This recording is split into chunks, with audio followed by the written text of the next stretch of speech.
오늘 저녁 시간까지 이 자리에 나와주신 우리 클럽 선배님들 그리고 지금 취재에 열중하고 있는 동료 기자분들께 감사하다는 말씀을 드립니다.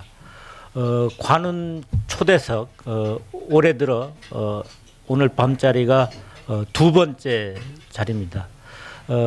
오늘 모신 안호영 대사님은 저희가 굉장히 어렵게 모셨습니다. 이번 공관장 회의에 들어오시기는 했는데 중요한 또 그 인지에서의 그 역할이 있으시기 때문에 곧바로 돌아가셔야 됩니다. 그래서 그 일정이 굉장히 그 바쁘신데도 불구하고 오늘 나와주셨습니다. 실제로 내일 아침 비행기로 워싱턴으로 돌아가셔야 합니다. 아시다시피 오늘 발표도 됐습니다마는 3월 말에 우리 대통령이 참석하시는 중요한 회의, 해관보 정상회의가 워싱턴에서 열리고 많은 세계의 중요한 지도자들이 오기 때문에 관련해서 아마 현지에서도 준비에 바쁘셔야 될 것 같습니다. 안 대사님은 뭐 워낙 잘 알려져 있기 때문에 제가 뭐 자세한 뭐 소개는 안 하겠고요. 안 대사님은 주로 외교부에서 경제 통상 이쪽에 많이 근무를 하셨고 제네바에도 근무를 하셨습니다. 그리고 외교부에서 경제 통상 쪽에 조정관도 지내셨고요. G20 관련 행사의 실무 책임자도 맡으셨습니다. 그리고 차관을 지내신 다음에 그다음에 지금 현재 워싱턴에 가셔서 주미 대사로 지금 이제 일하고 계십니다. 안 대사님으로부터 저 모두 발언 잠시 하시고 싶은 대로 하실 수 있도록 듣고 나서 저희 패널이 질문 좀 하고 그 다음에 또 여기 오신 선배님들이 질문이나 코멘트 하실 수 있는 그런 순서로 진행을 하도록 하겠습니다. 그럼 안호영 대사님 앉으신 자리에서 바로 몇 말씀 해주시죠.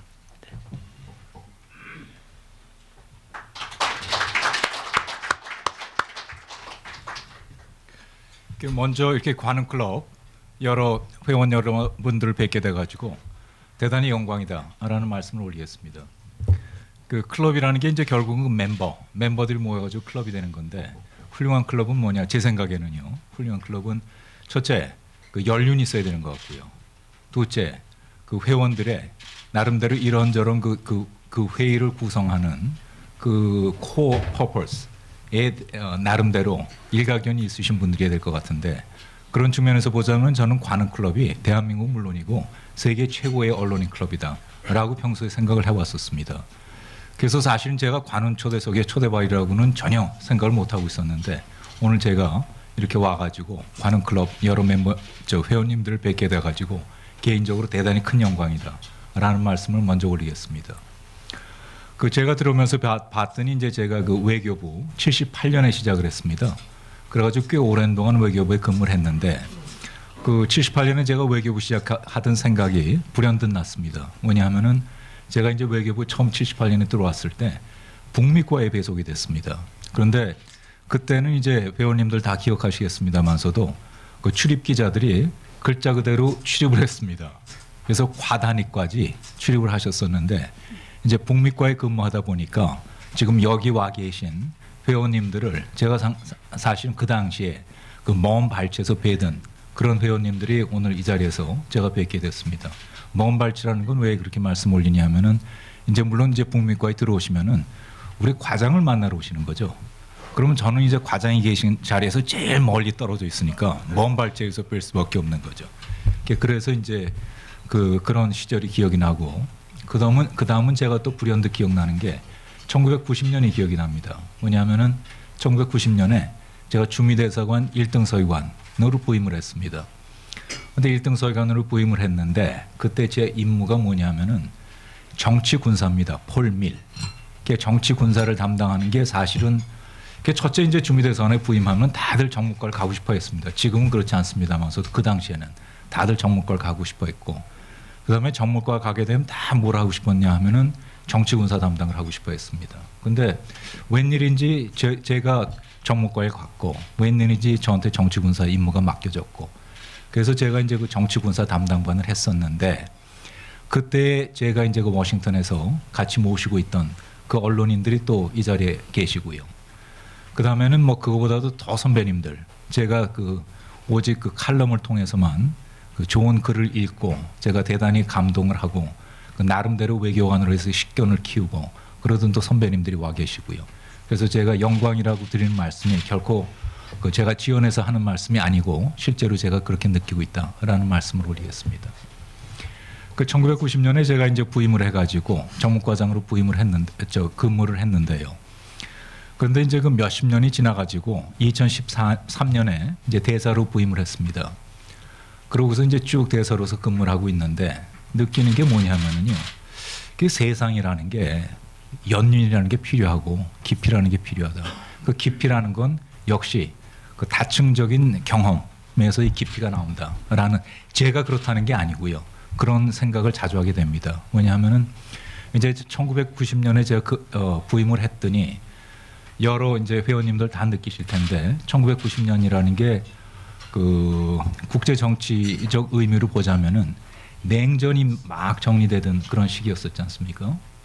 그 냉전이 정리되던 시기니까 그 제가 근무하는 3년 동안 계속 워싱턴에서 하는 얘기가 뭐냐면은 도대체 새로운 국제 질서라는 게 어떤 형태를 띌 것이냐, 그 얘기들을 3년 내내 들었습니다. 그러니까 옛날 질서는 무너졌고 새 질서가 와야 될 텐데 새 질서는 어떻게 생길 것이냐라는 소리를 3년 내내 들었습니다. 그게 첫 번째고요. 두 번째는 그 북한 핵 문제가 사실은 처음 대두되기 시작한 게 1991년, 92년입니다. 비핵화 공동선언. 우리가 비핵화 공동선언을 하면서 그러면서 북한 핵 문제가 처음 대두가 됐습니다. 그런 측면에서 제가 이제 또 그 두 번째 비핵화 공동선언 생각이 나고요. 세 번째는 1992년이 대통령 선거의 해였었습니다. 그런데 이제 그 대통령 선거의 해인데 92년이 시작되던 그 시기는 아버지 부시가 지지율이 almost 90%였었습니다. 그러니까 그때는 민주당에선 후보가 안 나올 그럴 당시였었습니다. 우리 김상균 선배님께서 앉아 계시지만서도 기억하시겠습니다만서도 후보들이 아예 안 나오는 시기였었습니다. 박정찬 사장님도 계시고 그 당시 기억하시겠습니다만서도 민주당에선 후보들이 안 나오던 시절이었었습니다.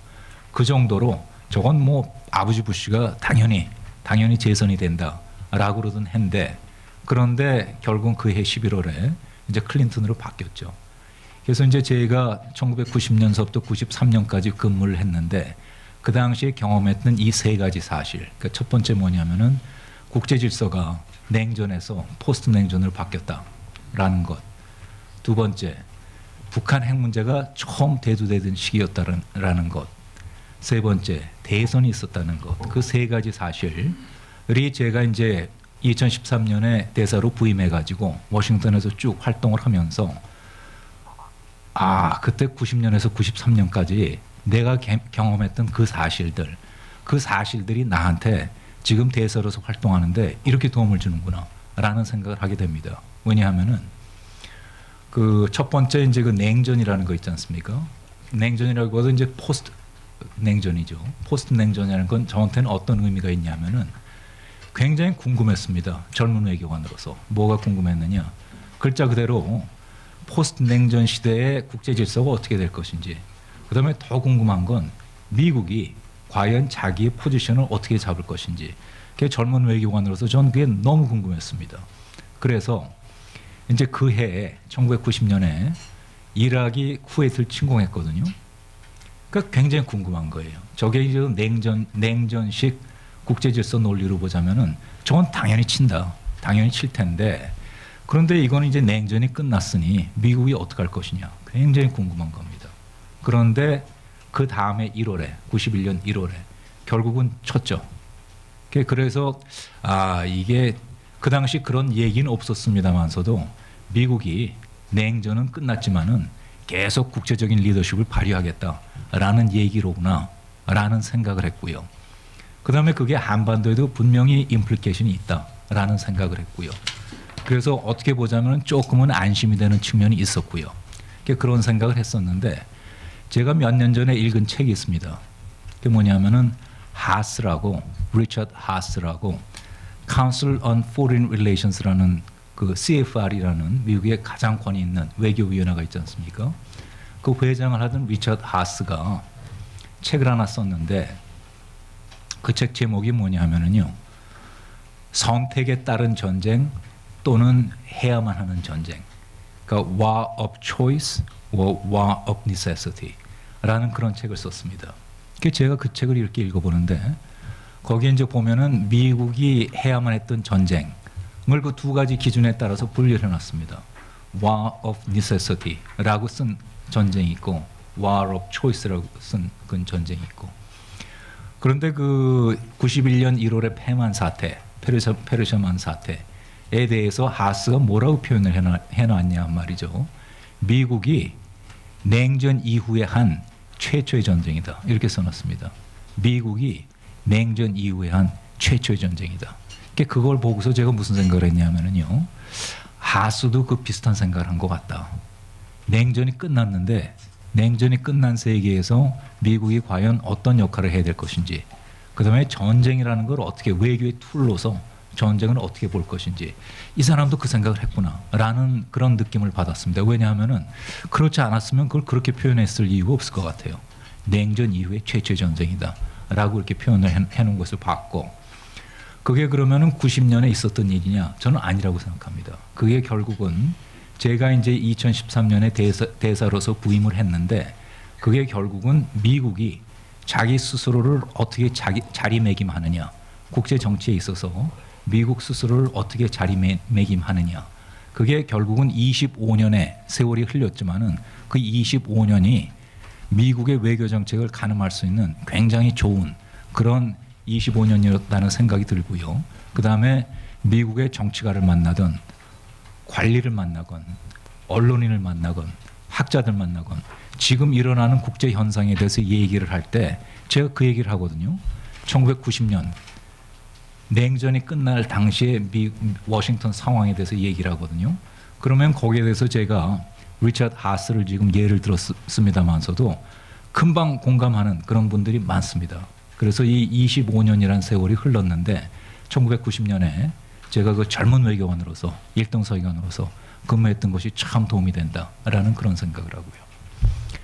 두 번째 제가 말씀 올린 게 이제 그 북한 핵 문제가 처음 대두된 게 1991년, 92년 비핵화 공동선언 그 이후에 북한 핵 문제가 처음 대두됐다 이렇게 말씀 올렸지 않습니까? 그 당시에 제가 이제 그 아까 말씀드렸던 대로 정치군사 담당이었습니다. 그렇기 때문에 북한 핵 문제가 제 업무였었어요. 그래가지고서 이제 그 당시 이제 그 국무부 이제 동아태국도 물론 찾아가지만서도 그 당시에는 이제 지금도 마찬가지입니다만서도 IAEA의 거버너가 있지 않습니까? 그 거버너가 그 당시에도 미국이 거버너를 하고 있었습니다. 엠베서더 케너디라는 분이 있었는데 그분의 보좌관이 게리 세모어예요. 게리 세모어 여러 회원님들 다 아시지 않습니까? 그런데 1991년에는 게리 세모어 한국 사람들 아무도 몰랐습니다. 근데 제가 이 북한 핵 문제가 대두됐는데 모르는 게 너무 많은 거예요. 이 핵 문제에 대해서. 그게 너무 모르는 게 많은데 여러 사람을 만나서 얘기를 듣는데 제일 친절하고 프로페셔널하게 가르쳐주는 게 게리 세모어더라고요. 게리 세모어가 사실은 그 당시에 제 가정교사였었습니다. 그래서 이제 그 91년, 92년에 북한 핵 문제를 다뤘던 그 다음에 많은 세월이 흘렀죠. 그러나 그 25년 전에 북한 핵 문제를 최초로 다뤄봤다라는 사실로 말미암아 가령 예를 들어서 제가 이제 갈로치를 만난다. 말하자면 94년에 그 제네바 핵 협상을 이끌었던 갈로치를 만난다. 아니면 게리 세모를 만난다. 그러면은 그때부터 제가 그걸 아니까 91년, 92년서부터 스토리를 아니까 얘기를 하면은 또 그 사람들도 이 친구 나하고 말이 된다라고 해서 또 이제 말을 할 수 있는 그런 기반이 되고 세 번째 제가 이제 여러 회원님들께 말씀 올렸던 게 이제 그 대선 있지 않습니까? 대선. 그 대선도 92년 대선이 굉장히 아주 손에 땀을 쥐게 하는 그런 대선이었었습니다. 제가 아까 이제 간단히 말씀 올리기를 이제 처음에 연초에 시작할 때는 이거는 뭐 아버지 부시가 인빈서블하다. 아무도 상대할 수가 없다라고 생각했는데 결국 그해 11월에 클린턴이 당선이 됐지 않습니까? 그 1년 동안 엄청난 변화가 미국 국내 정치에 엄청난 변화가 일어났던 거죠. 그래서 이제 올해에 또 대단히 흥미진진한 그런 대선 과정을 지켜보고 있는데 이것도 역시 마찬가지입니다. 이 미국의 이제 국내 정치 카멘테이터들이 수도 없이 많지 않습니까? 그러니까 이 양반들은 만나가지고 이렇게 얘기할 때 이제 92년의 대선에 대해서 얘기를 하잖아요. 그러면은 저 친구 미국 국내 정치 뭘 좀 아는구나. 그러고 이제 또 얘기를 할 수 있는 기반이 마련되고.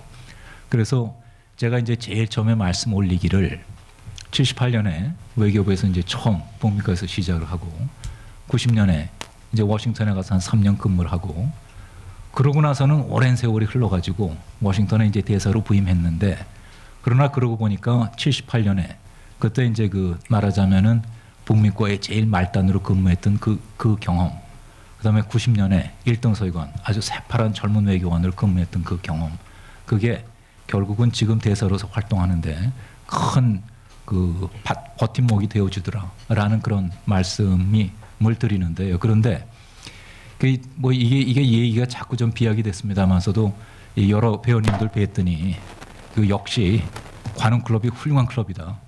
이렇게 이제 이 언론이라는 하나의 어느 사회, 어느 문명 사회도 가장 중시하는 그런 프로페셔널을 놓고 이렇게 여러 제너레이션의 회원님들이 모이셔가지고 이렇게 중요한 문제에 대해서 교훈을 나누시고 또 거기에 대해서 계속 의견을 교환하시고 그 다음에 축적을 해나가시고 이런 자리라는 걸 제가 다시 한번 확인하게 돼가지고요.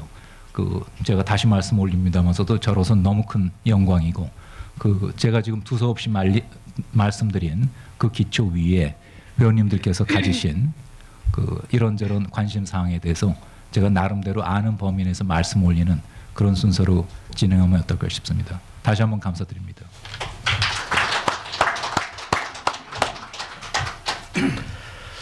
네, 이제 그러면 이제 관심사에 대해서 저부터 한 말씀. 어차피 내일 빨리 워싱턴으로 돌아가시는 것도 이제 해관보 정상회의 이제 준비하는 게 제일 중요해서 이제 가시는 걸로 알고 있는데 해관보 정상회의 시점하고 지금 이제 북한의 핵 문제 이런 거하고 좀 시점이 겹쳐가지고 해관보 정상회의에서도 이번에는 북한 핵 문제를 조금 다뤄야 되지 않는가. 그동안 해관보 정상회의에서는 북한 핵무기를 직접적으로 다루지는 않아 왔었는데 좀 다룰 개연성도 있지 않는가. 그리고 일부 언론에서는 이번 해관보 정상회의에서는 무슨 문서의 북한 핵 문제에 대한 무슨 문제점을 지적하고 제재 같은 것을 담는 그런 문서 형태의 결의도 나올 수 있다 이런 보도도 나오고 있는데 그렇게 될 수 있을까요? 어떨까요? 회원님들께서 이제 국제 문제에 대단히 식견을 많이 가지고 계십니다만서도 뉴클리어 시큐리티 서밋이 지금 이제 이강덕 부장님 말씀하신 뉴클리어 프롤리퍼레이션과 어떻게 차별화되는지 여러 회원님들 너무 잘 아십니다만서도 그거를 먼저 한번 말씀 올리면 어떨까 싶습니다. 이제 오바마 대통령이 7년 전에 대통령으로 이제 취임을 하면서 누클리어 프리 월드라는 걸 이제 굉장히 중요한 그런 이제 정책으로 표방을 했지 않습니까? 이제 그러면서 했던 얘기가 뭐냐면은 갭을 메꾸겠다라는 얘기를 했었거든요. 이게 갭이라는 게 뭐냐면은 이 오바마 대통령 판단에 이 핵과 관련된 세 가지 중요한 이슈가 있는데 비확산, non-proliferation 있고 두 번째 safety 이거는 원자력 시설을 운영할 때 안전 조치겠죠. 이게 두 번째고 세 번째가 뭐냐 하면은 핵물질의 방어입니다. 핵물질이 많이 생산되는데 이게 도둑질을 당해서도 안 되겠고 테러리즘에 이용이 돼서도 안 되겠고 그게 이제 세 번째인데 이게 proliferation 아니면 safety 이건 사실은 국제적인 협력 제재가 많지 않습니까? NPT라는 게 그렇고 IAEA라는 게 그렇고 그런 많은 국제 체제를 통해 가지고 이 비확산과 그다음에 이제 세이프티 문제가 다뤄지고 있는데 그런데 이제 7년 전에 이제 오바마 대통령이 판단할 때는 세큐리티 문제는 다루는 데가 없다. 그러니까 핵물질의 방어라든가 누클리어 테러리즘의 서프레션이라든가 이런 문제는 다루는 국제기구가 마땅한 게 없다. 그렇기 때문에 이거는 갭이고 이걸 메꾸겠다라고 시작한 게 이제 그 NSS 그런 과정이었었습니다. 그래서 그 최초의 회의가 2010년에 워싱턴에서 열렸고요. 두 번째 회의가 2012년에 서울에서 열렸고요. 세 번째 회의가 2014년에 헤이그에서 열렸고요. 그 다음에 이제 올해 네 번째이자 마지막인 그런 회의가 이제 워싱턴에서 열리도록 그렇게 돼 있습니다. 그래서 이제 그런 그 누클리어 시큐리티 서밋의 그 기원을 우리가 생각해 본다면은 이거는 쉽게 말해서 같은 핵이지만은 사실은 비확산 문제를 다루는 회의는 아니다라는 그게 이제 첫 번째 제가 말씀 올리고 싶은 그런 이슈가 되겠고요. 두 번째는 그런데 이제 지금 이강덕 국장께서는 제가 지금 드린 첫 번째 말씀은 다 배경으로 깔고 그러나 그럼에도 불구하고 핵은 핵 아니냐.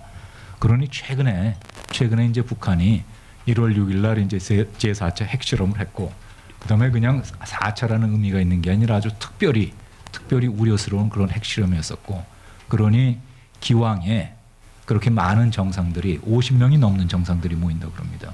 그렇게 많은 정상들이 모이니 그 자리를 빌어가지고 다시 한번 이 문제에 대한 국제사회의 공분을 표시하고 그다음에 북한으로 하여금 올바른 선택을 하기 위한 그런 이제 이 어떤 결의를 표명하고 이런 자리를 활용하면 좋지 않겠느냐라는 게 이제 그 이강덕 부장의 말씀이신데 뭐 물론 이제 그렇게 노력을 해 나가야 되겠습니다만서도 그러나 이제 전반적인 이 여태까지의 그 배경을 보자면은 그 다른 문제가 자꾸 여기 와가지고서 그 논의되는 거는 말하자면은 그건 그 문제를 다루는 그 자리들이 다 있는데 그 자리에서 다루는 게 더욱 효과적이고 여기 와서 또 그 문제를 다루게 되면은 그럼 이 회의의 본질인 누클리어 시큐리티 문제가 아무래도 좀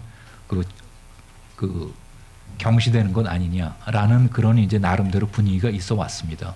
그래서 그게 이제 두 번째로 제가 드리고 싶은 말씀이고요. 세 번째는 이건 뭐 지금 제가 드린 말씀하고는 조금 이제 차이가 있는 그런 이슈가 되겠습니다만서도 이제 소위 말해서 국제사회에서의 우리의 역할이 뭐냐, 우리의 좌표가 뭐냐, 이제 그런 생각을 많이 하게 되는데 이 누클리어 시큐리티 문제도 핵 안보 문제도 어떻게 보자면은 그 핵 문제에 굉장히 관심을 많이 가진 그러니까 이제 평화적 이용에 대해서도 우리가 관심이 많고요. 그다음에 북한의 핵 개발에 대해서도 관심이 많기 때문에 그렇기 때문에 우리가 국제사회에서 나름대로 일정 부분 기여를 함으로써 그 국제사회에서 그 대한민국에 대한 평가를 받을 수 있는 그런 회의가 아닌가 이렇게 생각이 들어가지고요. 나름대로 열심히 준비를 하고 있습니다.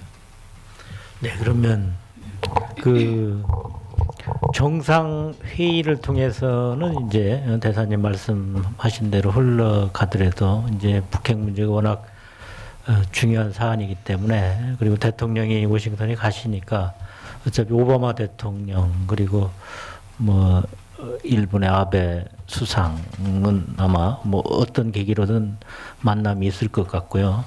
그다음에 이제 뭐 시진핑 주석이나 푸틴 대통령도 오는 걸로 이렇게 알려져 있으니까 뭔가 그 정상회담 뭐를 통해서는 뭔가 좀 북한에 좀 메시지를 주는 이런 뭐 만남이나 뭐 이런 내용이 좀 나올 수 있을 것 같은데 그런 식으로 뭔가 추진이 되겠죠.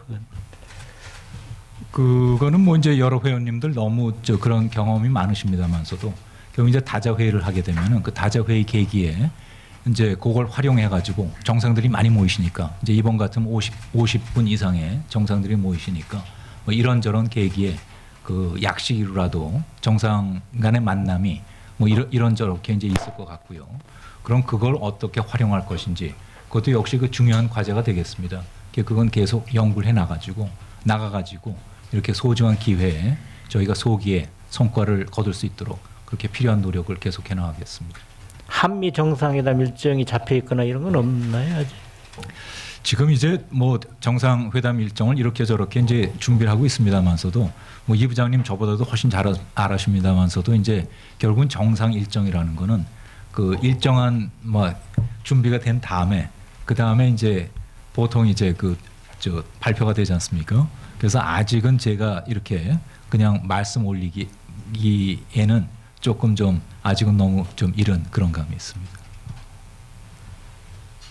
그럼 뭐 제가 질문 좀 드리겠습니다. 그 안대사님 그 외교부 천연병 시절 이제 말씀하시는 거 들으면서 다시 한번 이제 북핵 문제의 경과를 좀 생각해 보게 됐는데요. 말씀하신 대로 이제 북핵 문제가 불거진 지 거의 25년, 이제 사반세기가 지났습니다. 하지만 그동안 뭐 거의 핵 문제는 해결되지 않고 거의 제자리라고 할 수 있고요. 또 안대사님께서 언급하셨던 그 냉전 시대의 종말, 또 그 옛소련의 붕괴를 보면서 북한은 역설적으로 더 이제 핵무장에 대한 생각을 굳혔고요. 또 특히 뭐 우크라이나의 이제 핵포기와 이에 대한 이후 러시아의 점령 뭐 이런 부분을 보면서 북한으로서는 더더욱이 이제 핵을 포기하지 않겠다는 의지를 강하게 갖고 있는 것으로 알고 있습니다. 때문에 이번에 그 유엔 안보리 아주 강력하고 포괄적인 제재에도 불구하고 김정은은 이제 제5차 핵실험까지 지금 위협을 하고 있는 상황이고요. 그렇다면 그 국제사회에서 이런 그 5차 핵실험이라는 것이 어떤 핵보유의 어떤 마지노선으로 알고 있습니다. 사실 인도와 파키스탄도 이미 5차례, 6차례 각각 핵실험을 한 뒤 그 핵보유국으로서 이제 암묵적인 어떤 동의를 받고 있는데요. 그렇다 한다면 북한이 정말 이제 5차 핵실험을 하고 난 뒤에 한미 간에 특히 이제 미국은 그 비핵화, 북한의 비핵화가 목표라고 말하고 있지만 사실상 뭐 파키스탄의 그런 사례처럼 북한을 핵보유국으로 인정하고 묵인하는 사태가 오지 않을까 하는 그런 우려도 있습니다. 이에 대한 어떤 뭐 대응이라고 할까요? 이런 부분에 대한 어떤 생각을 갖고 계신지 궁금합니다. 그러니까 이제 그 제가 아까 말씀 올릴 때 이번이 4차 핵실험이다. 그 4차라는 그런 이제 양적인 개념보다도 질적으로 이건 대단히 위중한 사태다라는 그 인식이 서울에 분명히 있었지 않습니까? 굉장히 이건 4차 핵실험이라는 건 굉장히 위중한 사태다라는 그런 인식이 있었고, 근데 저는 이제 쭉 보니까 그런 인식이 사실은 워싱턴에도 그대로 있었습니다. 그렇기 때문에 이제 그리고 제가 볼 때는 그건 서울과 워싱턴뿐만 아니라 그게 동경에도 그런 인식이 있었던 것 같고 북경에도 그런 인식이 있었던 것 같고 전 세계적으로 북한 핵 문제를 나름대로 심도 있게 봐온 그런 그 캡털에서는 그런 인식이 있었던 것 같습니다. 그렇기 때문에 이제 이번에 그 안보리에서 채택된 그 2270호 이제 Security Council Resolution이 과거 어느 때보다도 사실은 강력한 레졸루션이다라고 평가를 받는데, 그런 그 레졸루션이 채택된 데는 그런 그 여러 캡틀에서 공유하고 있는 그런 그 사태 위중함이 반영된 그런 측면이 분명히 있는 것 같습니다. 그래서 이제 그런 그 공통된 인식을 기반으로 해서 결국은 이런 2270호라는 대단히 강력한 그런 이제 그 결의안이 통과가 됐고요. 그 다음에 이제 우리나라에서도 사실은 대단히 강도 높은 그런 양자 제재 조치를 이미 취했지 않습니까? 그리고 이제 미국에서도 사실은 이제 이 미국 국회에서 대북 제재법이라는 게 그거는 사실은 여러 개 대북 제재 법안 초안이 나와 있었습니다. 근데 그게 이제 그 필요한 그 정치적인 모멘텀을 만들지 못해가지고 통과가 안 되고 있었는데, 이번 기회에 아주 대단히 빠른 시일 내에 그다음에 대단히 인상적인 방식으로 대단히 강력한 내용을 가진 그런 그 대북 제재 법안이 통과가 됐습니다. 그래서 이제 미국에서는 그렇게 됐고요. 그렇기 때문에 이제 이런 거를 기초로 뭘 해야 되느냐, 이 결국은 레졸루션은 레졸루션이고 법안은 법안이고 조치는 조치고, 이게 제대로 힘을 발휘하려면은 그걸 이행을 제대로 해야 되는 것 같습니다. 그래서 지금서부터 이제 우리의 과제는 뭐냐면은 이게 레졸루션을 통과시키고 법안을 통과시키고 그거로 끝나는 게 아니고 제대로 이행을 해가지고 지금 김희진 부장님이 말씀하시는 그런 사태를 막도록 그렇게 노력을 해나가는 게 우리에게 주어진 과제가 아닌가 싶은 이제 그런 생각을 합니다. 근데 이제 그 워싱턴에서 활동을 하다 보면은 이 북한의 이제 핵 개발에 관한 그런 그 좌절감을 얘기하시는 많은 분들을 만나게 되고, 그다음에 그 많은 그런 회의에 참석을 하게 되고 그럽니다. 그러면 제가 이제 그 두 가지 얘기를 합니다. 뭐냐면 첫째는 그 좌절감, 나도 잘 이해한다라는 얘기를 하고, 두 번째, 그러나 그럼에도 불구하고 또 여태까지 우리가 25년에 이룬 성과를 너무 또 그를 과소평가할 필요도 없다라는 얘기를 또 합니다. 그건 왜냐하면은 북한도 분명히 아픈 데가 있거든요. 그 아픈 게 뭐냐? 제가 보니까 한 3군데 정도 되는 것 같습니다. 첫째, 경제 제재 대단히 아파하는 거로 여러 가지 그 얘기를 듣습니다. 두 번째, 이 쇼업 포스라고 그러죠. 한미 군사 훈련. 그다음에 이제 전략 자산의 배치. 이것도 사실은 대단히 아파한다고 그럽니다. 세 번째, 자기의 정당성이 훼손되는 그런 많은 국제 정세가 있지 않습니까? 가령 예를 들어서 이 유엔 인권이사회, 유엔 인권이사회에서 2년 전에 통과된 그 북한의 인권 보고서, 아니면은 북한으로 흘러 들어가는 많은 정보, 그거에 대해서 대단히 아파한다고 그럽니다. 그래서 결국 북한도 그 우리가 이제 대개 저런 아주 그 폐쇄된 그런 정권 속에서 일어나는 일을 우리가 제대로 인식하고 평가하고, 그러기가 참 쉬운 일은 아닙니다만서도 우리가 나름대로 이런 여태까지 취해온 많은 조치들이 나름대로 필요한 그런 그 효과를 충분히 발휘했다라는 건 또 저희가 나름대로 평가할 필요가 있고, 그다음에 거기서 끝나는 게 아니고 그 기초 위에 이번에 우리가 이제 새로 갖게 된 2270호라든가 아니면은 그 미국 의회를 통과한 그 북한 제재법이라든가 아니면 우리의 양자 제재 조치라든가 이런 게 지금보다 더욱 강력한 그런 경제적인 임팩트, 군사적인 임팩트, 그다음에 정보적인 임팩트 이런 걸 갖도록 제가 필요한 그런 노력을 경주해 나갈 그런 시점이라고 생각합니다. 제가 뭐 좀 보충 질의 드려도 될런지요. 그 뭐 대사님께서 말씀하신 대로 그런 이제 위중한 인식 덕분에 이제 이번에 이렇게 강력하고 포괄적인 제재안에 대해서 뭐 중국이나 러시아도 결국은 합의를 본 것을 봤습니다. 하지만 그 안보리 대북 제재 결의 그 채택 과정에서 미중이 이제 전격적으로 합의를 했고, 그 이후에 사실은 그 미국은 그 한미가 좀 전격적으로 발표했던 사드 배치 논의에서 약간 한 발 빼는 모습을 보였고요. 또 그 북한이 원하는 평화협정 체결에 대해서 이제 중국이 얘기하는 것에 약간 좀 열린 모습을 또 미국이 보이면서 좀 한반도 정책에 좀 변화가 있는 거 아니냐는 뭐 그런 우려도 있었고요. 또한 이 제재 결의 채택 과정에서 이제 러시아가 목리를 부리면서 좀 결의 가지기 좀 어려움도 있었습니다. 사실 이제 이런 과정을 지켜보면 이런 그 중국과 러시아의 이런 입장을 우리가 면밀히 보지 못하고 동북아 정세 어떤 전체 그 액터들의 어떤 입장을 좀 더 면밀히 보지 못하고 너무 그 강력한 한미 동맹이라는 데 기반해서 너무 미국의 입장이 경도돼서 우리가 정책을 가져가다 보니까 오히려 한국의 어떤 이익 또 외교적 지평을 좀 극대화하는데 좀 소홀한 것 아니냐는 그런 비판도 있습니다. 여기에 대해서 어떻게 좀 대답을 해주실런지요? 김 부장님 저 질문이 너무 다각도 질문이시나 뭐라고 답변을 드려야 좋을지 모르겠는데 그 좀 더 잘하라라는 질책이시라면 잘하겠습니다라고 말씀을 드리겠고요. 근데 그러면 이제 선택 과정에 있어서 중국의 입장, 러시아의 입장 이런 걸 왜 사전에 조금 더 예상을 해가지고 거기에 적절히 대응하는 게 좋을 뻔하지 않았느냐라는 그것도 이제 그 김 부장님 질문의 하나라고 생각하는데, 그러나 이제 국제 정치라는 게 재미있는 게 저는 국제 사회라는 게 굉장히 민주주의적인 그런 마당이다라고 생각을 합니다. 그럼 어떤 뜻에서 그 말씀드리냐면은 어느 한 나라의 입장이 아무리 제일 그 강력한 나라라 하더라도 그 나라의 입장이 그대로 통과될 수가 없는 게 그게 국제사회지 않습니까? 그래서 이게 굉장히 민주주의적인 그 의사 결정이 이루어지는 것이 국제사회다라고 생각을 하는데, 우리가 이 문제에 대해서 중국이 어떤 입장을 가지고 있느냐 잘 알죠. 저도 잘 알고 김 부장님도 잘 아시죠. 그다음에 이 문제에 대해서 러시아가 어떤 입장을 가지고 있느냐 저도 잘 알고 김 부장님도 잘 아시죠. 그러니까 몰랐던 게 아니죠. 몰랐던 게 아닌데, 그런데 이 협상이라는 거는 시작할 때 우선은 높은 데서 시작하는 게 협상 아닌가 모르겠습니다. 그렇게 해야지 결국은 이제 이 협상을 할 수 있는 말미가 생기는 거고, 그래서 그거는 그런 그 시간이 걸렸다는 건 그만큼 밀고 당기는데 시간이 필요했다는 거고요. 러시아도 마찬가지고 중국도 마찬가지고 그 러시아나 중국이 내세웠던 그 입장을 몰랐느냐? 모르는 거 아니죠. 사전에 사실은 다 짐작할 수 있었죠. 그래서 이제 그렇게 해가지고서 한 건데 김 부장님 보시기에 좀 답답했다. 좀 더 잘해라 그러면은 그거는 제가 열심히 또 잘하겠습니다라고 말씀을 올리겠습니다. 제가 보기에가 아니라 이제 여론이 보기에.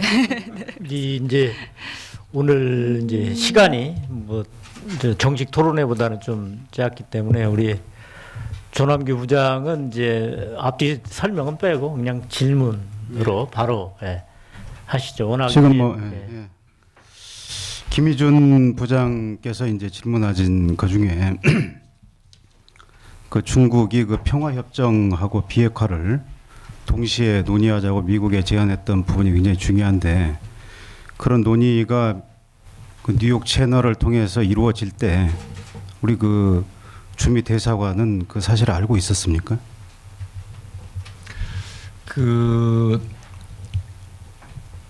중국이 이제 그 저 동시 추진을 병행 추진을 이제 제안했다. 이제 조 부장께서 이렇게 말씀을 하셨는데 그런데 이제 저기 이 아까 제가 이제 직전에 이제 김희준 부장 말씀 계셨을 때 우리가 중국의 입장을 잘 알고 있지 않느냐 그 말씀 올렸었지 않습니까? 그러면은 이제 중국은 이제 북한 핵 문제만 나오면은 꼭 세 가지 얘기를 하지 않습니까? 첫째, 비핵화 중요하다. 두 번째, 한반도의 안정화 중요하다. 세 번째, 모든 거를 대화를 통해서 해결해야 된다. 그 얘기를 한결같이 하지 않습니까? 굉장히 이제 그런 측면에서 보자면은 뭐든지 균형되게 해야 된다라는 게 이제 중국의 기본 입장인 건 뭐 물론 저희가 잘 알고 있고요. 그런데 이 병행 추진을 하자라는 걸 저희가 한번 생각해 보자면은 지금 조 부장님 이 시기가 어떤 시기입니까? 북한이 그 1월 6일 날 제4차 핵실험을 했는데 이거 뭐 대단히 위중한 그런 사태라고 저희가 인식을 하고 2월 7일 날 이제 미사일 실험을 했는데 이것도 6번째라는 게 문제가 아니고 결국은 그 시점과 그 테스트의 성격과 이게 굉장히 위중하다. 그러면서 그거로 끝나는 게 아니라 계속 남한을 위협하고 미국을 위협하고 국제사회를 위협하고 그러고 있는 마당에 우리 평화체제 논의하자. 이거는 지금 과연 그걸 할 수 있는 분위기냐? 그건 한번 저희가 생각해 볼 필요가 있을 것 같습니다. 그래서 이제 병행 추진이라는 것도 글자 그대로 병행 추진하자는 얘기는 아니었을 거예요. 그러니까 결국은 궁극적으로는 그렇게 가자라는 얘기를 했던 거 아닌가 싶은 생각이 들고 그 다음에 이제 뉴욕에서 그런 논의가 이루어졌던 걸 알고 있었느냐 그 말씀하셨는데 이 한미 공조라는 거 있지 않습니까? 그거는 그 서브스탠스도 그렇고 타이밍도 그렇고 그 다음에 그런 절차도 그렇고 대단히 긴밀히 협의를 합니다. 그래서 이제 그 일부 이제 그런 논란이라고 하기도 우려가 있었던 거를 저도 이제 지상을 통해서 봤습니다. 그게 뭐냐면은 이거 혹시 김희준 부장도 비슷한 말씀을 하셨는데 미국이 이 한반도를 보는 눈 아니면은 비핵화를 보는 눈 그게 좀 바뀌는 것 아니냐라는 그런 기사를 제가 좀 봤었는데 그런데 그 가령 예를 들어서 우리 저 캐리 국무장관이 했던 얘기를 한번 보면 말이죠. 그 두 가지 얘기를 한 문장이 얘기를 하죠. 얘기를 하는데 그러나 이 평화 체제에 대한 얘기를 가만히 들어보면은 ultimately라는 표현을 씁니다. ultimately 결국은 평화 체제 얘기도 할 수 있는 거 아니냐. ultimately라는 거는 글자 그대로 최후의 단계에서 하는 게 ultimately 아니지 않습니까? 지금 당장 하자는 얘기 아니지 않습니까? 그다음에 데니 러셀 미국 국무부에서 한반도 정책을 가장 심도 있게 보고 있는 데니 러셀도 하는 얘기 보면은 그 두 가지 얘기를 한 문장 안에서 하죠. 그러나 뭐라고 반드시 얘기를 하냐면 프라이어리티는 뭐냐? 비핵화다. 분명히 얘기를 하지 않습니까? 국무부 대변인 마찬가지입니다. 포커스 비핵화다. First and foremost 첫 번째로 제일 중요한 게 비핵화다. 그 얘기를 하지 않습니까? 그래서 이 문제를 보는 미국과 우리는 같은 그런 이제 이 목적 의식과 같은 전후 관계와 같은 시퀀싱과 같은 센스 오브 타이밍과 이런 걸 따라서 보고 있고 긴밀한 협의를 하고 있다라고 말씀 올릴 수 있겠습니다. 그럼 뭐 어쨌든 북미 채널 논의를 뭐 사전에 미국에서 통보받고 하지는 못했지만은 결국 궁극에서는 같은 목적을 향해서 한미가 특별한 이견 없이 가고 있다는 말씀으로 이해하겠습니다. 최근에 북한의 이제 핵능력 놓고 4차 핵실험 이후에 소형화하고 경량화를 완성했느냐를 놓고 논란이 기관마다 좀 다른 평가가 나오고 있는데 미국의 입장이랄까 평가 그리고 최근에 또 발사체가 대기권으로 다시 재진입하는 기술을 개발했다고 북한에서 발표를 했는데 뭐 그런 부분들의 진실성 이거는 미국이 어떻게 평가하고 있는지 그 부분이 좀 궁금합니다. 그 소형화 경량화라는 건 결국은 이제 그 뭐 핵 실험을 했다는 것까지는 좋은데 그게 과연 무기화할 수 있는 그런 능력이 개발됐느냐 그 얘기지 않습니까? 그러니까 말하자면은 이 저 미사일의 그 탄두에 그걸 장착할 수 있는 그런 수준까지 이제 발전이 되느냐 그 문제지 않습니까? 그거는 뭐 우리가 됐건 미국이 됐건 아니다라는 게 이제 기본 입장이고요. 그 다음에 이제 그 소위 말해서 재진입 기술이라는 거는 그럼 글자 그대로 이 말하자면은 이제 이 미사일이 이제 발사가 돼가지고 말이죠. 이게 이제 외기권으로 나갔다가 다시 대기권으로 진입해야 되는데 그때 그 압력과 열이 얼마나 강하겠습니까? 그런데 그 뒤에 그게 그냥 미사일만 있는 게 아니라 핵무기가 뒤에 탑재되어 있는 거란 말이에요. 그럼 그거를 견뎌낼 수 있는 그런 기술이 과연 있느냐 그 문제인데 이걸 지상에서 그냥 2000도 정도 열을 가하고 그게 그냥 쇳덩어리에다 그냥 열을 가한 거지 그 뒤에 핵탄두가 있던 것도 아니지 않습니까? 그러고서는 우리가 재진입 기술을 달성했다. 근데 거기에 대해서는 우리가 도대체 지금 뭘 가지고서 지금 저런 주장을 하는지 거기에 대해서 그 곰곰이 한번 생각을 해보고 그러면 답이 나오지 않을까 싶은 생각이 듭니다. 네, 이제 뭐 길게 한 30여 분 정도 더 할 수 있을 것 같은데요. 지금 아주 진지하게 듣고 계시는 우리 회원님들께 마이크를 드리겠습니다. 질문을 하셔도 되고요, 뭐 코멘트를 하셔도 되는데요. 시간 관계상 여러 선배님들이 뭐 말씀하실 수 있도록 가급적 간단하게 좀 해주십시오. 네, 문 선배님. 문명호입니다. 동아일보 출신입니다. 간단하게 두 가지. 첫째, 안대사 말씀대로 그 미국의 주도로 그 유엔에서 강력한 제재 결의안을 마련을 했는데 그것이 어느 정도 과연 실효를 거둘 거라고 보시는지. 첫째, 관련해서 만일 전혀 실효를 거두지 못할 경우에 그 다음번에 미국의 조치가 과연 어떨 것이냐. 다시 대화 협상을 모색할 것이냐, 아니면은 비나인 폴리시냐, 아니면 상상하기 어렵지만 서지컬 스트라이크라는 군사작전이라도 할 것이냐, 그 두 가지입니다. 그 2270호가 이제 얼마나 강력한 조치냐, 그럼 진짜 그렇게 강력한 그 효과를 발휘할 수 있겠느냐, 그 말씀 계셨지 않습니까? 제가 볼 때는 이행하는 만큼 효과가 있을 겁니다. 이제 가령 예를 들어서 대단히 강력한 조치다라고 말씀을 드리는데 그럼 그걸 이제 그 내용을 우리가 살펴보면 말이죠. 가령 예를 들어서 금융기관에 대한 제재를 한다 이렇게 돼 있지 않습니까? 그걸 보면 어떻게 돼 있냐면은 그 유엔 회원국 어느 회원국에도 북한이 새로운 금융기관을 설치하지 못한다 이렇게 돼 있습니다. 그다음에 지금 활동 중인 그런 금융기관도 90일 이내에 폐쇄해야 된다 이렇게 돼 있습니다.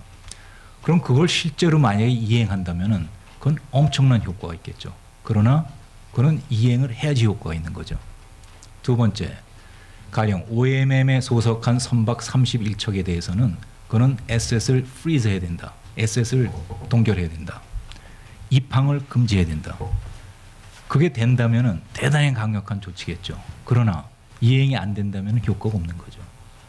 그다음에 북한에서 그 수출되는 이 석탄이라든가 철광석이라든가 이거는 라이블리훗에 필요하지 않는 한은 그거는 수입하면 안 된다 이렇게 돼 있는데 그것도 만약에 그게 이제 그대로 이행이 된다면은 그 석탄을 수출해서 북한이 벌어들이는 돈이 10억 불이라고 그럽니다 연간.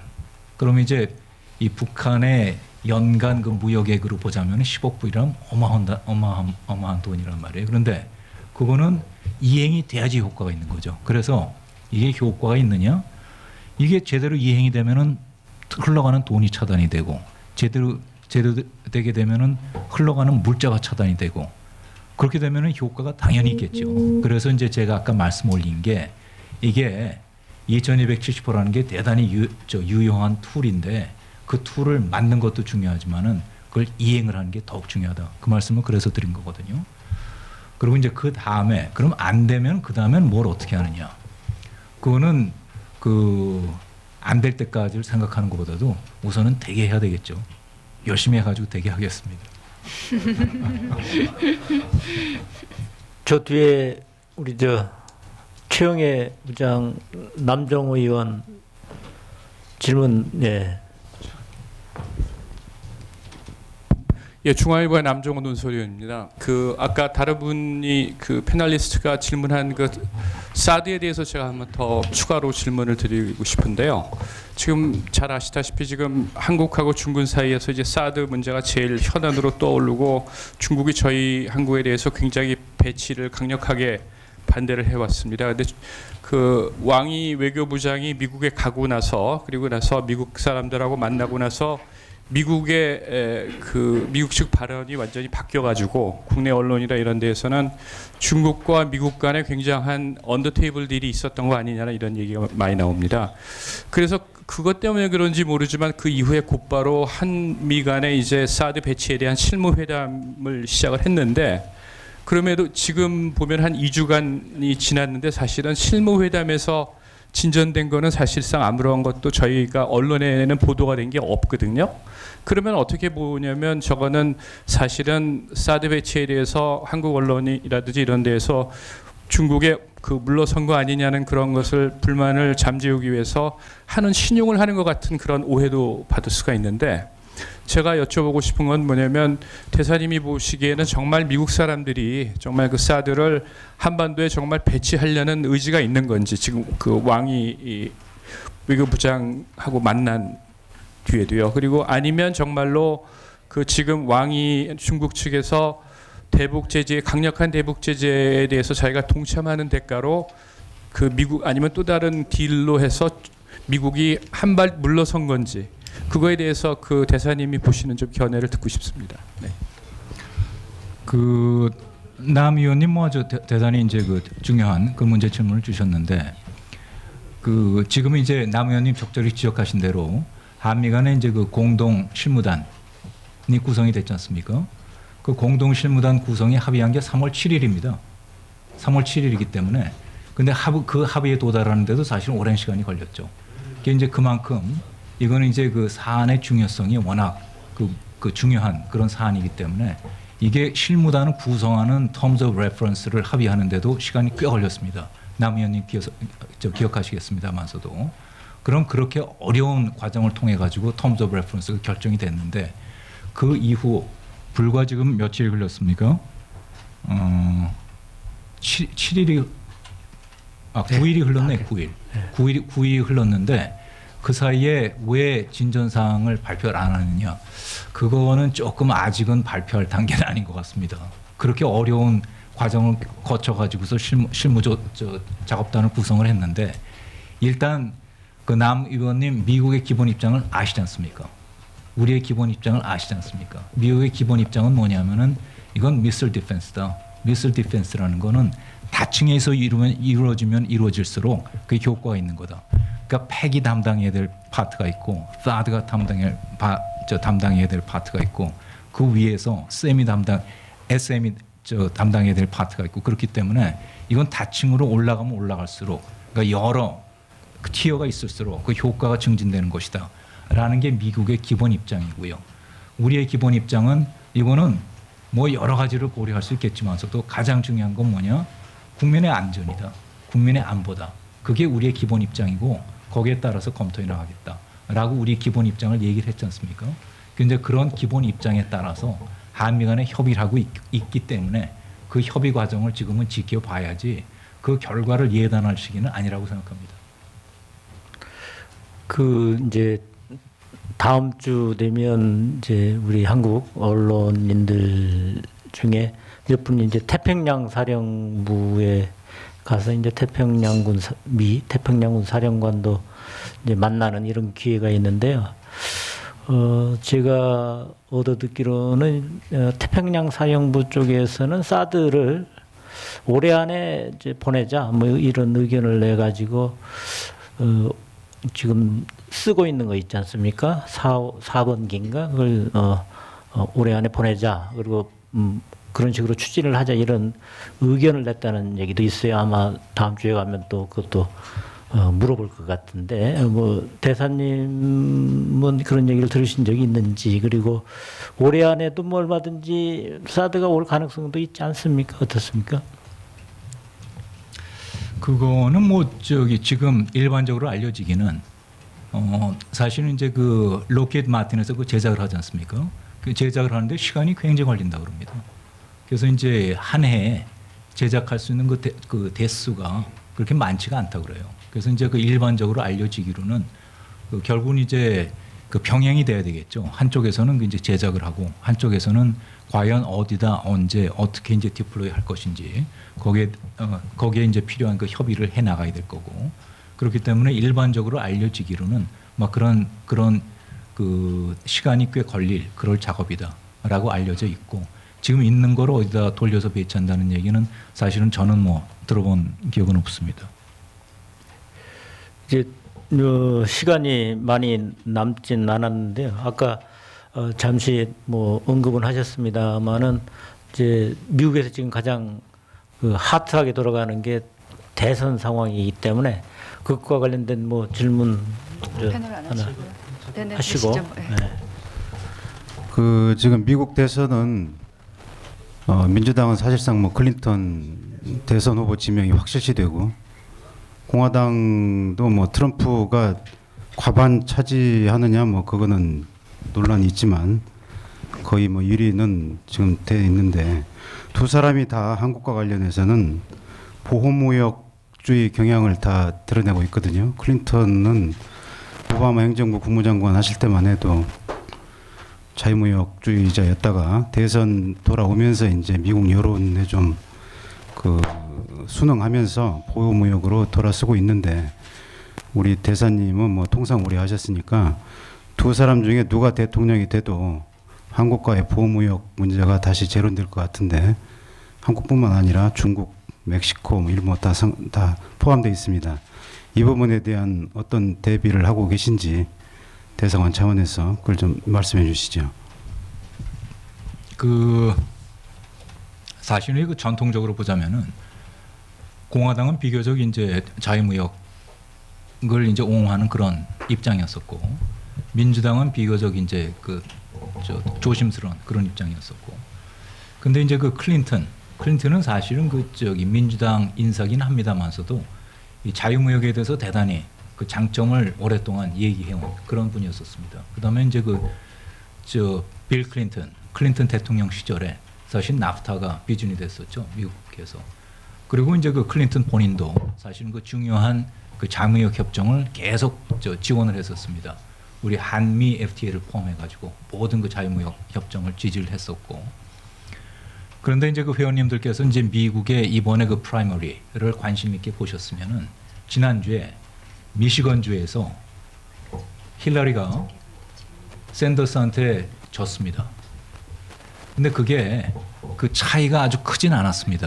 아주 참패한 건 아니고 졌는데 그게 클린턴 진영에서는 대단히 충격으로 받아들였습니다. 왜 충격으로 받아들였냐면은 미시건은 낙승할 지역으로 예상을 하고 있었던 거예요. 클린턴 캠프에서 이건 굉장히 쉽게 이길 지역이다라고 생각을 하고 있었는데 거기서 뭐 몇 표가 됐든 간에 졌습니다. 그래서 이제 그걸 분석을 해봤더니 페인을 분석을 해봤더니 결국은 FTA 때문에 졌다는 거예요. 그러니까 이제 그 미시간이란 지역이 거기가 이제 원래가 전통적으로 공업 지역이지 않습니까? 근데 미국의 제조업이라는 게 대단히 어렵지 않습니까? 그런데 그 제조업이 강한 지역에서는 FTA가 우리한테 굉장히 불리하다라는 그런 정서가 있다는 겁니다. 그래서 그 미시간에서 참패한 원인이 결국은 클린턴 대통령이 계속 FTA를 지지해 왔기 때문에 그렇기 때문에 졌다라는 그런 분석을 했다는 거거든요. 그래서 사실은 그 이후에 클린턴 대통령이 이 무역 문제에 대해서 대단히 조심스러워졌습니다. 그게 그 배경에 깔려 있고요. 그다음에 이제 그 트럼프 경우에는 기본적으로 외교 문제에 대해서 국제 문제에 대해서 사실은 크게 뭐 소신을 발표하는 일이 잘 없습니다. 그런데 이제 다만 그 TPP 문제는 워낙 지금 이제 현안이 돼 있으니까 거기에 대해서는 이제 이렇게 저렇게 본인의 소신을 밝힌 적이 있는데 입장을 밝힌 적이 있는데 그건 이제 그 반대한다는 그런 입장을 밝혔습니다. 그렇기 때문에 지금 이제 그 조남기 부장님 말씀대로 우리가 이제 그 미국 대선 과정에서 일어나고 있는 그런 논의를 대단히 주의 깊게 그렇게 관찰을 해야 되겠습니다만서도 또 하나 이제 우리가 유념해야 될 거는 우리가 왕왕 경험하는 게 미국도 결국은 선거가 있게 되면은 그 이후에 선거 과정에서 입장하고 그 이후에 정책하고 그게 뭐 반드시 일치하는 건 아니더라라는 이제 그런 경험을 하게 됩니다. 우리로서 제일 그 기억에 남는 거는 사실은 이제 주한미군 철수 문제겠죠. 그러니까 이제 그 76년에 그 지미 카터 대통령이 사실은 이제 이 캠페인 그 포인트 중에 하나가 주한미군 철수하겠다는 거였었지 않습니까? 그러나 대통령 당선 이후에는 그걸 바로 고쳤죠. 그래서 그거는 이제 물론 지금 조 부장님 말씀하신 대로 미국이 워낙 영향력 있는 국가니까 어떤 입장을 가지고 있는지 후보들이 어떤 입장을 가지고 있는지 저희가 면밀히 관찰을 하고 해야 하고 또 하고 있습니다만서도 그러나 지금 후보의 입장이 반드시 정책이 되는 건 아니라는 것도 또 역시 염두에 두고 그러고 저희가 대응해 나가는 게 좋지 않을까라고 생각을 합니다. 예, 이제 시간 관계상 한두 질문 소화하고 마무리를 해야 될 것 같은데 혹시 뭐 네.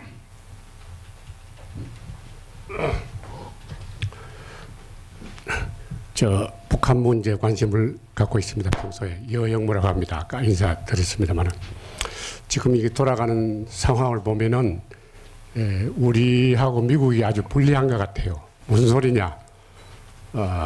김정은은 한국하고 그 오바마 이 마음을 갖다 꿰뚫어 보는 것 같아요. 오바마는 10개월밖에 안 남았죠. 근데 만약 저 김정은이가 암살되지 않는 한은 이쪽에서 치지 않을 거다 이렇게 보는 거예요. 그래서 지금 6차까지 했는데 7차 했는데 이게 대부분의 이 전문가들 얘기는 회의적이다. 이 실효성이 없다. 왜냐? 중국이 협조 안 해줄 거다. 적당한 선에서 북한에서 조금 매질을 하다가 나중에 회담 테이블로 끌고 나올 거다. 그래서 이것은 회의적이고 실효성이 없다. 그러니까 시간이 지금 1년 정도로 볼 때는 북한 김정은이 가지고 있는 것 같아요. 제가 볼 때. 그래서 매우 그 오바마의 그 선택이라든가 우리의 선택은 아주 제한된 것 같아요. 북한에는 말하자면 호전적이기 때문에 혼자서 결정하기 때문에 뭐 그렇지 않겠지만 내일 보당 누르면 오늘 저녁이라도 그냥 서울 불바다 뭐 워싱턴 불바다 핵 불바다 만들겠다고 그런 거 아닙니까?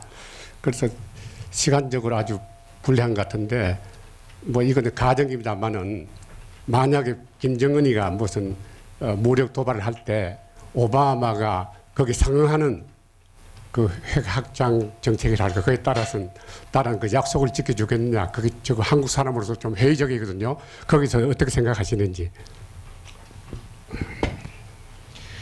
그 여 선배님 뭐 이제 인생을 오래 살아오시고 그 오랜 세월 동안 그 언론인이라는 이 사회 현상을 잘 심도 있게 볼 수 있는 그런 위치에서 그렇게 오랜 인생을 살아오셨으니까 이 사람을 어떻게 움직이느냐 그 고민을 많이 하시지 않았을까 싶은 그런 생각이 듭니다. 아니면은 저 사람이 저렇게 행동하는 그 모티베이션이 뭐냐라고 생각을 많이 하셨을 것 같은데 김정은의 모티베이션은 그 여 선배님은 어떻게 보실지 모르겠는데 서바이벌이라고 생각합니다. 서바이벌.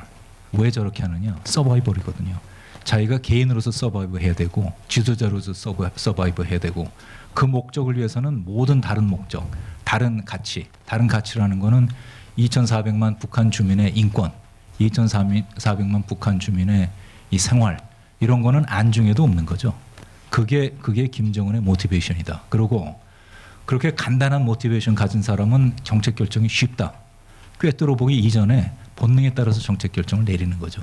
그게 가장 중요한 모티베이션이 아닌가 싶은 생각이 들고요.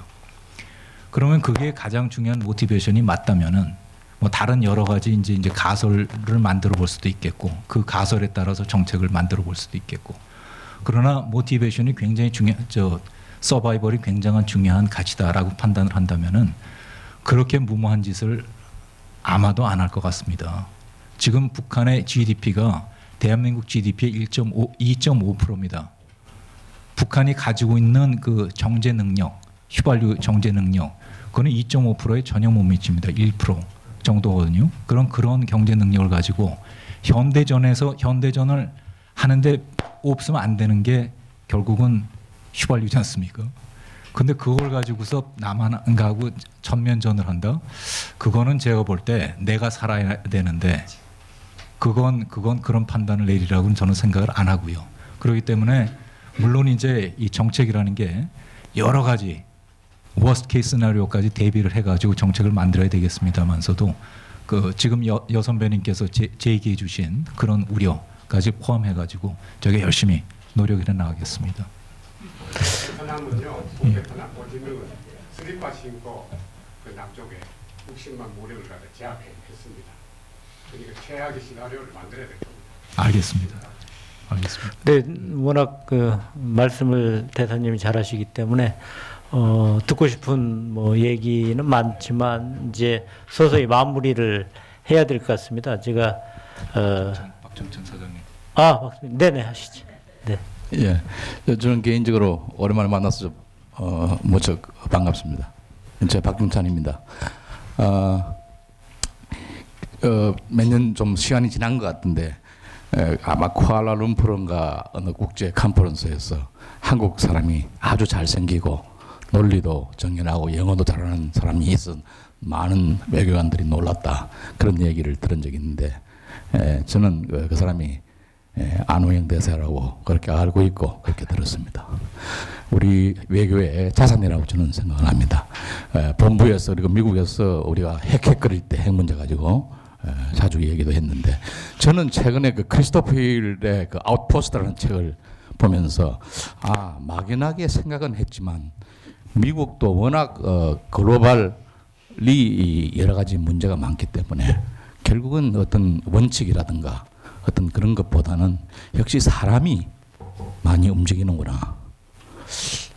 그 문제에 대해서 뭐 어떻게 보면 바로 현안하고는 관계가 없습니다만 올해 외교가에서 또 북한, 미국을 봤기 때문에 어떻게 생각하시는지. 그건 그 사이에서 네오콘들, 크리스토퍼 힐 이렇게 서로가 어느 나라 못지않은 아주 문제들이 많더라고요. 또 그것이 바로 구석구석을 모르는 사이에서 미국 정책의 기본이 된단 말입니다. 그래서 제 생각에는 이 문제하고 또 새로 행정부가 들었으면 과연 한반도가 그대로 스테이터스 코로 아까 쭉 말씀하신 대로 잘하고 있고 계속 제어하고 있고 계속 억제하고 있고 이 문제가 아니라 새로운 행정부가 들어선다면 사람과 팀에 의한 새로운 브레이크 스루가 있을까 하는 생각이 듭니다. 한번 여쭤보겠습니다. 제가 아까 이제 모두 말씀드리면서 그 78년에 제가 존경하던 회원님들이 계시고 90년대에 존경하던 회원님들이 계시다라고 말씀드렸는데 우리 저 박정찬 사장님하고 저하고 워싱턴 동기입니다. 그래서 지금 연합이 지금 몇 사람을 늘었는지 굉장히 많이 늘었습니다. 근데 그때는 이제 박정찬 사장님하고 이문호 선배가 계셨던가요? 이문호 선배하고 두 분이 딱 계셔가지고 근데 이제 이문호 선배는 정이시고 박정찬 사장님이 부신데 정보다는 부가 훨씬 일을 많이 하시는 것 같더라고요. 제가 그 당시에 뵈니까. 그래가지고서 이 박정찬 사장님이 커버 안 하시는 데가 없더라고요. 산지사방 백악관, 국무부, 국방부, 골프 스토리 해가지고 정신없이 커버하시는 걸 제가 뵀는데 그러면서 이제 제가 그 당시에 이제 그 폴매를 담당하고 있으니까 저한테 가끔 전화를 주세요. 박정찬 사장님이 전화를 주시는데 그러면 그 전화를 받으면은 제가 굉장히 사실 큰 자극이 됐습니다. 왜냐하면은 제가 외교관으로서 보는 거하고는 전혀 다른 각도에서 문제의식을 가지고 저한테 질문을 해주시고 그래가지고 그 당시에 저는 사실은 이 박 선배님하고 전화한 걸 굉장히 즐거워했다라는 그 말씀을 몇십 년이 지난 다음에 제가 감히 올릴 수 있겠고요. 그런데 이제 그 아웃포스트라는 책 저도 봤습니다. 근데 저도 본 이유가 사실은 제가 이제 주말에 제일 좋아하는 게 회고록에 있는 걸 제일 좋아합니다. 왜 회고록에 있는 걸 좋아하냐면은 지금 박 선배님 말씀하신 대로 이게 미국이 아무리 큰 나라고 그 모든 제도가 잘 돼 있는 것 같지만은 궁극적으로는 사람이 하는 거더라고요. 근데 어떤 사람이 어떤 상황에서 왜 이런 판단을 내렸느냐, 그게 결국은 그 미모를 읽는 그 큰 재미인데, 그래서 저도 사실은 뭐 그 아웃포스트라는 책 굉장히 그 재밌게 읽었고요. 그래서 이제 결국은 그 사람이 해야 되는 건데, 뭐 이제 여러 측면에서 이제 그 질문을 주신 거로 기억합니다만서도 생각을 합니다만서도 내년에 당장 이제 올해 당장 대선이 있고 내년이 되면 또 이제 새 사람들이 들었을 텐데 그거 좀 대비를 해야 되는 거 아니냐라는 이제 그런 그 조언의 말씀을 주신 거로 제가 생각을 하고요. 그렇게 하고 있습니다, 사실. 그렇게 하고 있고요. 그런데 이제 보자면은 이런 것 같습니다. 이제 92년에 제가 이제 막상 그 기대하지 않았던 클린턴 대통령이 당선되니까 서울에서 이런저런 지시가 막 내려오는 거예요. 저 당선자 캠프하고 이것도 해라 저것도 하라 하고 막 지시가 내려오는데, 그 당시에 제가 정무과장입니다. 막연하더라고요. 어디다 뭘 해야 될지. 그래가지고 그때 생각한 게 뭐냐면은 그 미국 하원에 스티븐 솔라즈라는 사람이 있었습니다. 그 사람이 아태 소위 위원장을 하고 있었거든요. 그 사무실을 사실은 활용을 많이 했습니다. 민주당이니까 통하지 않을까 싶어가지고 활용을 많이 했었는데, 그럼 이제 사후에 하려고 그러니까 또 이런저런 이제 문제점이 느껴졌고요. 그래서 우선은 이제 대선 과정에서 제가 꼭 해야 되는 일이라고 몇 가지 이렇게 딱딱딱 짚어서 우리 직원들한테 하고 있는 얘기가 있는데, 첫째, 각 캠프에 주요 이슈에 대한 입장을 잘 파악해라. 제가 아까 이제 전환기 부장님께서도 그 비슷한 그 조언을 주셨습니다만서도 그걸 하고 있고, 두 번째, 각 캠프마다 빠른 시일에 연락할 수 있는 그런 말하자면 컨택트 포인트를 확보해라. 그걸 두 번째로 하고 있고요. 세 번째, 민주당이 됐건 공화당이 됐건 새로운 인사들이 들어올 텐데 어떤 분야에서든지 대단히 가능성이 많은 그런 분들을 좀 계속 좀 아이덴티파이 하려는 그런 노력을 해나가라 라는 얘기를 제가 직원들한테 하고 있고요. 그래서 그 세 분야에 걸쳐서 그 필요한 그런 작업을 해나가고 있습니다.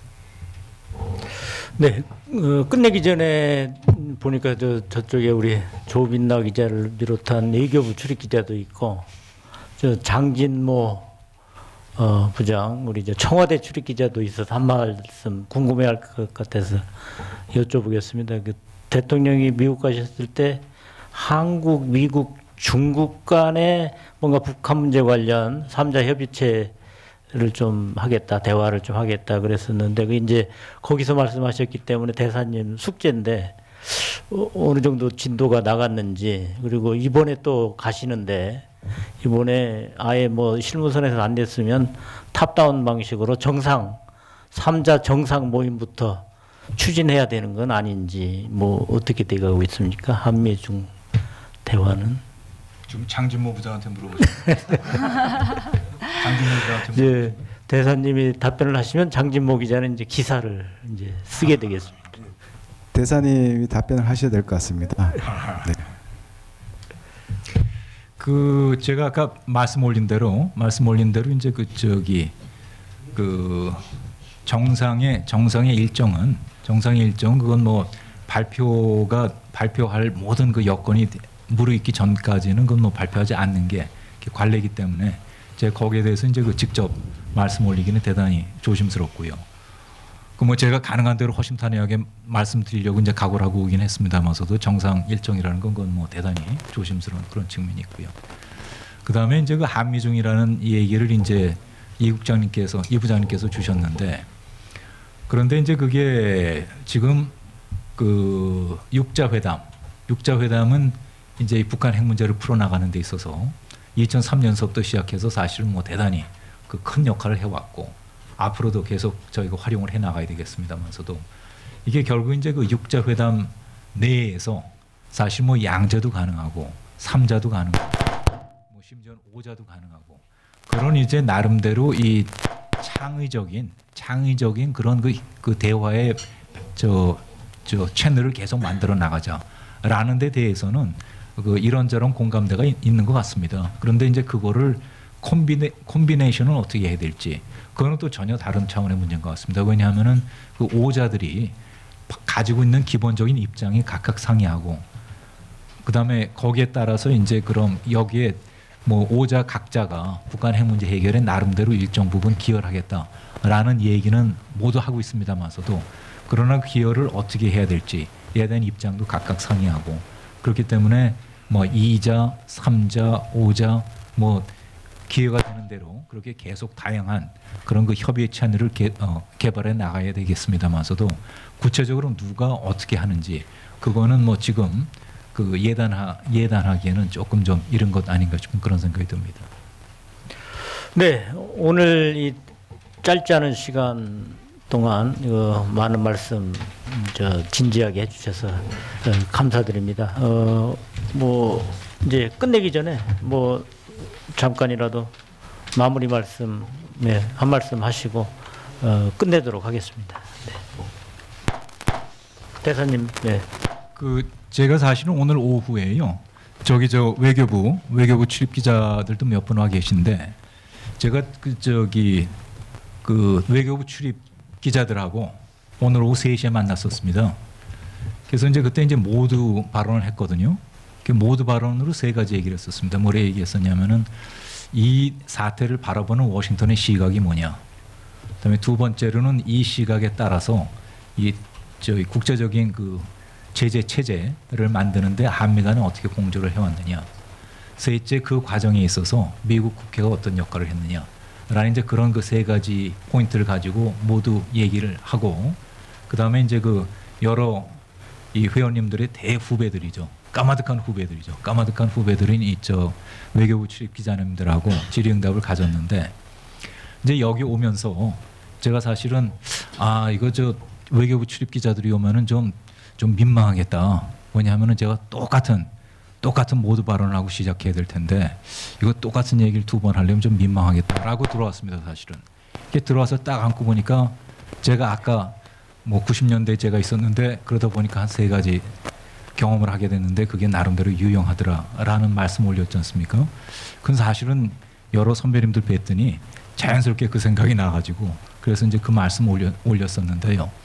그래서 제가 드리고 싶은 말씀 뭐냐면은 그 제가 모두의 뭐 조직이 됐건 사람이 됐건 이슈가 됐건 국가가 됐건 연륜이 쌓이고 그 연륜에 따라서 깊이가 쌓이고 그 깊이에 기초해서 정책을 만들고 이렇게 해야지 이게 제대로 되는 것 같다라는 말씀을 드렸는데 제가 오늘 사실은 뭐 이 관훈클럽의 초청을 받고 와가지고 첫째로는 대단히 큰 영광이라고 생각했는데 두 번째 여러 선배님들을 뵙다 보니까 90년에 보낸 3년이 지금 대사 생활하는데 어떤 도움이 되는지라는 생각을 불현듯 다시 하게 됐습니다. 그래서 그 제가 이 관훈클럽 처음 와가지고 너무 큰 혜택을 받고 간다라는 이제 그런 생각이 들어서요. 다시 한번 이 관훈클럽 회원님들께 깊은 감사의 말씀을 올리고 그다음에 관훈클럽이 그 여태까지와 마찬가지로 이 대한민국이 앞으로 더욱 뭐 안보에 있어서나 경제에 있어서나 사회 전반에 있어서나 더욱 선진적인 그런 사회로 발전하는데 우리 관훈클럽 선배님들께서 크게 더 도와주시기를 주시라고 믿고 또 그렇게 간청을 드리면서 오늘 그 간담회를 마치도록 그렇게 하겠습니다. 그런데 제가 이 얻은 게 너무 많기 때문에 크게 인사 한번 올리는 걸 좀 허락을 해주십시오. 감사합니다.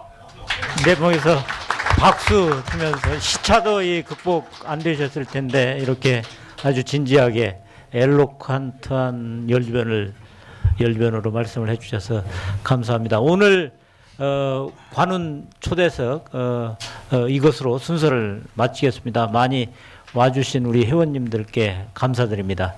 다음에 또 토론회가 25일 날 있으니까요.